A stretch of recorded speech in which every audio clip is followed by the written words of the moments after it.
We are looking at this today. Extra Factors 226. It is written by David Peter, and the cover is good, but to get the cover, we straight away have to explain my emotion when this issue came out. It was 2011, and I was losing patience with Marvel, especially the Excellent Men books. They quickly had gone to shit after the coming second story. This excited me for the stupidest of reasons. We have the return of the Marvel villain Hangman. He had last appeared in 1993, and I was so pumped to see him return in this.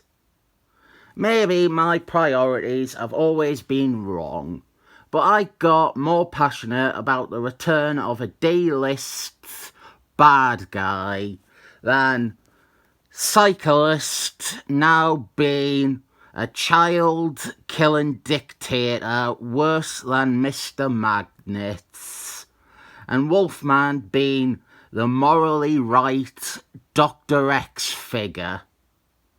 And David Peter uses the recap pages as a personal blog. Tee-hee-hee. We have a 2-page setup here, a teaser scene for Hangman, and it's great. I didn't actually talk that much about Hangman in that Avengers video with him in, so I'll begin now.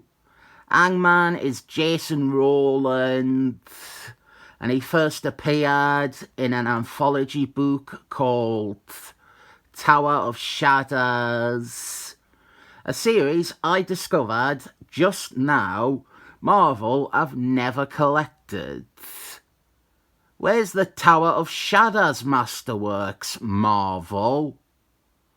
He is the lead in a story in Tower of Shadows issue 5. He is a Hollywood actor famous for playing Monster Men. It was created by Roger Thomas and Alan Windsor Smithy. As these things often go, he sold his soul to be the human obscene. I read this little story before the video. It wasn't bad. Where are the Towers of Shadows omnibuses, Marvel? We later learn that the thing he sold his soul to was Santa-ish. Nice link Roger Thomas came up with in the 30 years between his first appearance and his second appearance. But in between that, we were introduced to Hangman in Werewolf at 8.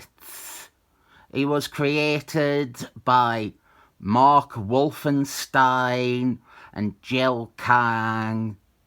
This was actually a different guy. I tried to simplify things when I gone over history and not talk about different versions.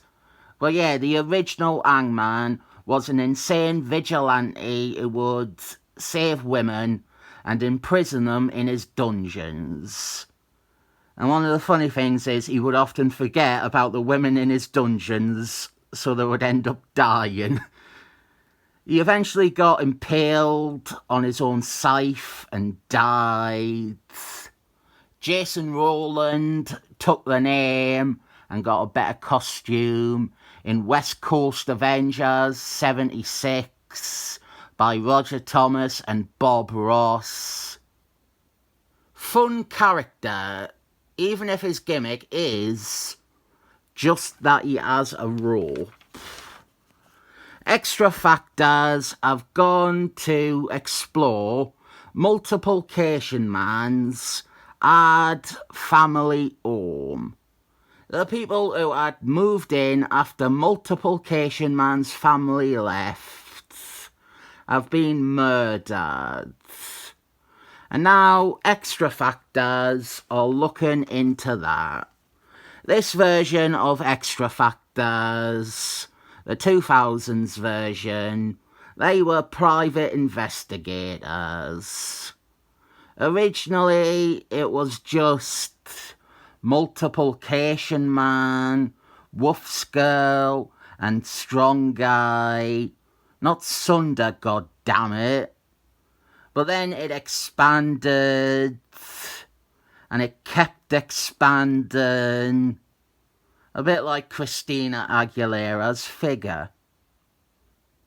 What we have now is a collection of mostly quality characters, and one terrible one created by Michael Bryan Benson. It is a team made up of all the great B-tier muties who were never good enough to be on the main Excellent Men team. No, that's unfair. Has been a few times. Oh yeah, and randomly, Warwick Davis from Affinity Guard works with them. I had stopped reading this series by the point that he got involved. I didn't know the reason for it. I can't really comment, but it seems fucking random.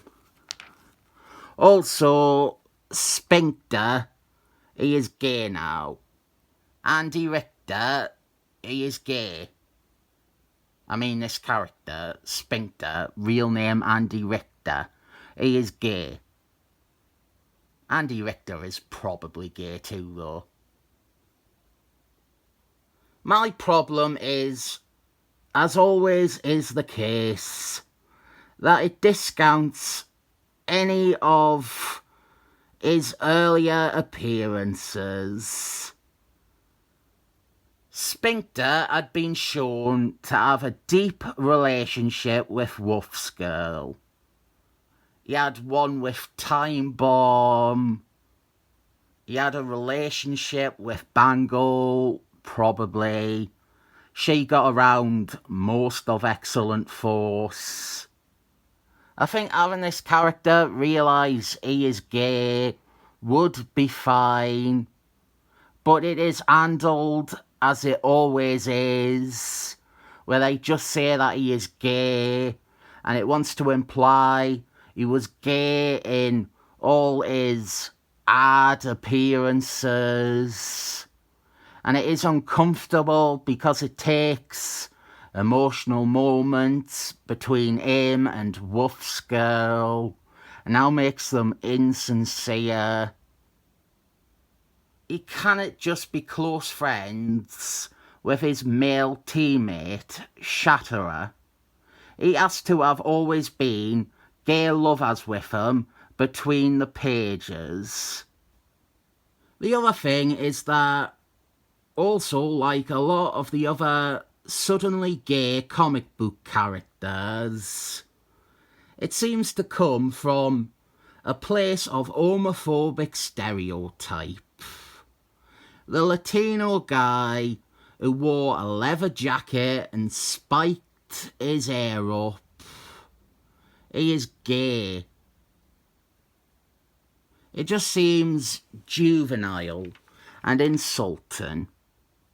Let's not get into that though, because Extra Factors are readying up to battle Hangman.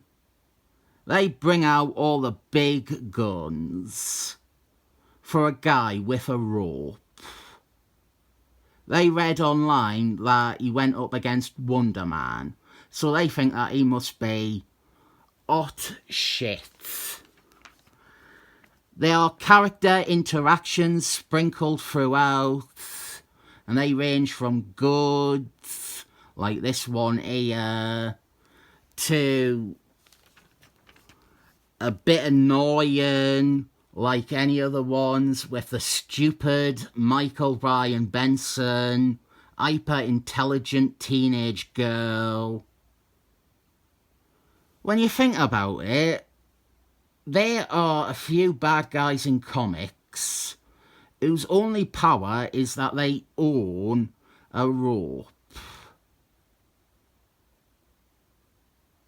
We have a pretty cool visual here with Multiplication Man.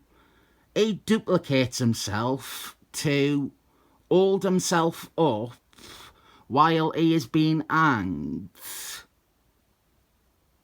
I don't think it is quite executed in a way where that image is gotten across well enough.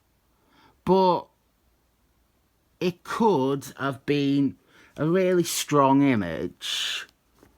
This is what I am down for, though. We have Hangman fighting Strong Guy. Strong Guy, not to be confused with Sunder, for fuck's sake. It is Strong Guy. The surprise here is that David Peter is one of the last writers I would have ever expected to treat a character like Hangman with some respect and deliver us the return of a daft 90s bad guy without him being a joke or dying. This is a marquee event. It is not every day you get to see the return of Hangman from 90s West Coast Avengers stories. The question is, will we ever see him again? Will Hangman return once more? He first appeared in 1971, and he didn't appear again until 1991. After that, there was a huge gap between 1991 and 2011. But if you notice, there is a sequence. It went 20-year gap, 20-year gap. So logically, we should be seeing Hangman back in 2031. And I cannot wait for it. So I'm giving this 7 thumbs up.